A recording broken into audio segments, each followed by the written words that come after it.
राधे। आज मैं एक सी चर्चा कजरी लेके आऊँ। अच्छा लगेगा तो प्यार दुलार बरसाना, कमेंट बॉक्स में जरूर से जरूर बता। न्योता भेजले वानी बेल के पातैया पे, गौरा जी के सैया के ना।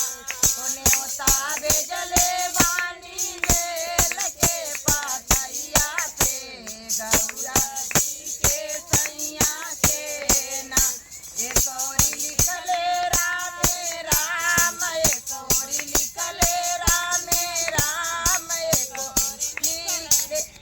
औरी लिखले रामे राम, एक औरी लिखले गाने श्याम, एक औरी लिख दियले अपने देवी मैया के, गौरा जी के सैया के ना।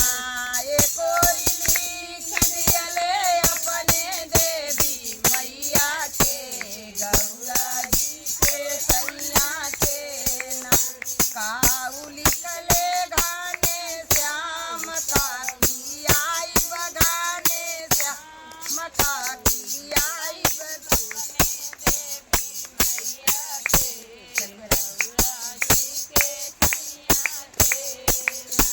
काऊ खियाई श्री राम, काऊ खियाई बगाने श्याम, काकी आई दियले अपने देवी मैया के, गौरा जी के सैया के ना।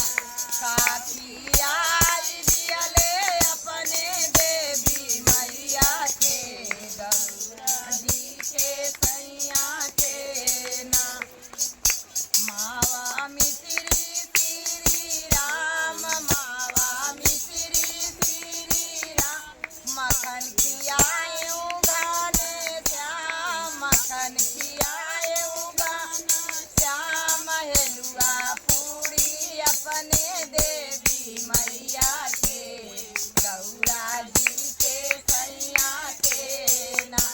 हेलुआ पूरी अपने देवी मैया के, गौरा जी के सैया के ना। न्योता भेजले वानी बेल के पातैया पे, गौरा जी के सैया के ना। न्योता भेजले वानी बेल के पातैया पे, गौरा जी के सैया के। काऊ झुलाएं श्री राम, काऊ झुलाएं श्री राम, का झुलाएं गाने श्याम, का झुलाई दियले अपने देवी मैया के, गौरा जी के सैया के ना। काऊ झुलाई दियले अपने देवी मैया के, गौरा जी के सैया के ना।